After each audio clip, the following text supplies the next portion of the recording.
You are watching the best of the Alex Jones Show, weekdays from 11 a.m. to 2 p.m. Central. Watch live at Infowars.com/show or become a member of InfoWarsNews.com and help us take resistance to the next level.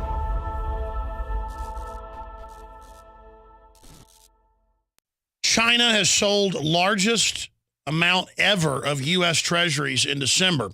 That's why gold went up for a while, we now learn. And after I cover some more news, I'm going to get back into this in the next segment. And that dovetails into Soros put, or that's betting against for new listeners, hits record as billionaires' downside hedge rises by 154% in Q4 to $1.3 billion. Let's just put it to you this way. The big guys are headed for the exits. And I was talking to I'll just say, a pretty good-sized oil company head just a few days ago I ran into. And I recognized him when he's talking to me, and I was like, oh, I've seen you on the news. Yeah, and he's like, oh, I'll watch your show. I'm here in town. And he's like, oh, no, they're getting ready to bring the stock market down at least 20%. He said, probably more. This bubble's going to be deflating. And I don't know if he has all the answers. The point is that I can walk down the street and run into people that I recognize from CNBC, and they're telling me what they really think. But, I mean, it's all over the news. You see the signs, all these big top people like Faber and Rogers, and the list goes on, the Von Mises Institute. I mean, I don't know how long they can pump these bubbles up. And quite frankly, I don't want the bubbles to go down because the bubble's artificial. The globalists get to use it to take over.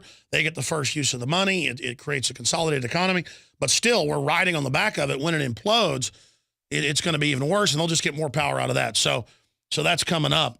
But what I wanted to get to right now is an article we posted from GOPthedailydose.com.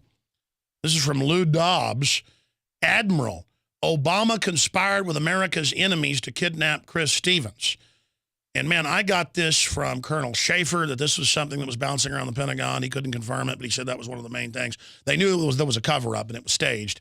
They just didn't know exactly what it was. So you can, in any criminal investigation, you can tell when you're not being told the truth and that something stinks. You just don't know till you get deeper or someone confesses, or you have prima facie evidence, caught red-handed of exactly what went on. But we know that there was a cover-up and they got a bunch of weapons, and it was Al-Qaeda, and there was a stand-down order for almost 8 hours. So this is a big bombshell. Talk about info bombs. This is it. It's even worse than we previously thought. A retired 4-star admiral is reporting that Barack Obama intentionally conspired with America's enemies to stage a bogus attack and the kidnapping of an American ambassador so he could negotiate the release of the hostages and bolster his mediocre approval ratings just prior to the election. Why does that make sense? Most of the security was ordered off. They were driving out, but there was a double cross. Some of them were killed at highway checkpoints. It was the Al-Qaeda forces put in years before to take over Libya in Benghazi, that western area on the border with Egypt. That's one reason Mubarak had to be taken out. He was like, I'm not going to help Al-Qaeda get arms in Egypt and then overthrow Libya. And so they had to remove him. That all came out. So we know that went on. But it fits into this story because a lot of people were told to get out. That's come out. So they wanted to have just kind of a stage firefight, have him give up, and hand Stevens over. But the two sheep-dipped Navy SEALs, and by sheep-dipped, above Navy SEALs in the CIA, there's many levels above Navy SEALs and Delta Force folks, they came running down and didn't follow the order to stand down. And so they started shooting them from behind, killing scores of them. Some reports are over 100. And so the Arabs went completely wild, and the rest is history. You know what happened. They were going to use the kidnapping also as a cover to get into the 3 warehouses with all the missiles and then claim, oh, that's how they got them. So they have plausible deniability. Here's the Admiral talking about that, and I really think this theory is probably what happened. Here it is. This is a peculiar response on the part of the CIA. Well, it is at that, and it's also peculiar why we never have tried to secure our consulate. That could have been done immediately, and much information could have been protected, possibly even more lives saved. What's questionable is CIA's role and the Director of Naval Intelligence role in the bogus cover-up story of that this was a reaction to a spontaneous mob and a reaction to a video which nobody had seen. Former top admiral, 4-star admiral, that's as high as it gets, coming out on Lou Dobbs. Admiral James Lyons saying the attack on the American consulate in Benghazi was the result of a bungled abduction attempt, the first stage of an international prisoner exchange that would have ensured the release of Omar Abdel Rahman, the blind sheik. But something went horribly wrong with the October surprise, although the Obama administration intentionally gutted secretly at the consulate prior to the staged kidnapping. Former Navy SEALs Tyrone Woods and Glenn Doherty disobeyed direct orders to stand down, saved American lives, single-handedly killed scores of attackers. The attackers, believing that the Obama administration had betrayed them, tortured Ambassador Stevens and dragged his body through the streets. It's clear Benghazi Gate is only a small piece of a much larger operation, an attempt to conceal what the New American calls the Obama administration's full role in helping violent jihadists and self-styled al-Qaeda terrorists. And it just goes on. It just goes on from there. So there he is saying it was a staged prisoner exchange. And really, you look at it in hindsight and all of our sources, that's basically what it was. Getting most of the staff out, then trying to shut them down so they wouldn't talk. And see, that's what's good about this story. It's a very sad story, but the good news is that most of the government's not evil. Most of the government's not corrupt. In fact, they're really hardworking, upstanding people, especially in the military. I mean, they're not trying to hire idiots for some of those more specialized positions. And it's small criminal networks operating from the top. This happens throughout history. Or rogue groups throughout the structure, but as you get higher up, it gets easier, who are doing this, and they're always getting their operations blown because other people who aren't criminals come out and speak out about it. They had destroyer captains come back and tell the San Diego Herald Tribune in 1964, when their rotation ended, when the ships came back 6 months later, it was in the paper. I've got a copy of it. I've shown it on air before. You can look it up. It was never a rumor that the Gulf of Tonkin, oh, there's a conspiracy theory the Gulf of Tonkin was staged to get us into the Vietnam War with the Gulf of Tonkin resolution. Well, no, it became a conspiracy theory and a rumor when those two captains and others went public, saying our ships were not attacked. This appeared to be a provocation to get us into the war.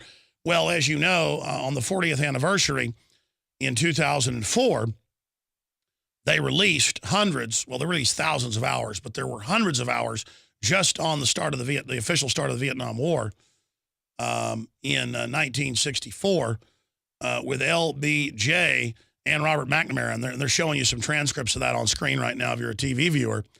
But boom, we were right again. Well, we weren't right again. We didn't look into a crystal ball and say the Gulf of Tonkin was staged. I remember being on Discovery Channel shows and others where they would go, Jones thinks everything's staged. From the Maine in 1898 to the Gulf of Tonkin in 1964 to blah, blah, blah. I don't think they were staged. It's come out they were staged. It's kind of like Jones thinks we orbit the sun. No, I don't think that. Jones thinks water is H2O. I'm not smart, ladies and gentlemen. I'm just informed on things that matter. What I am is instinctive. I instinctively don't like to be a slave. I instinctively take it personally. I instinctively get aggressive. I instinctively have defense mechanisms that activate in me when I see total tyranny taking over.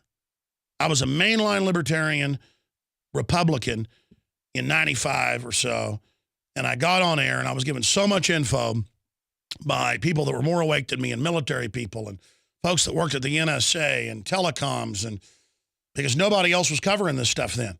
Didn't matter if I was a stuttering kid on the radio.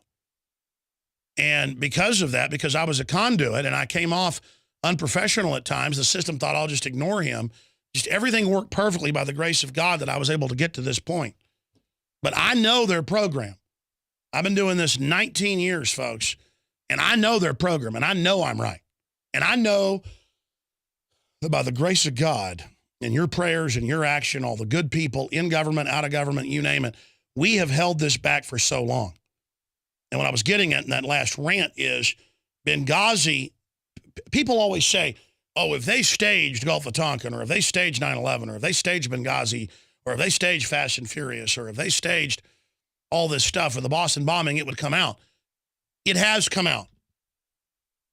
It has come out. I mean, Cy Hirsch has gone public saying 100% of the bin Laden raid is fake and a lie. That's a 2-time Pulitzer Prize winner who I know listens to the show. Keeps saying he'll come on for years and never does it.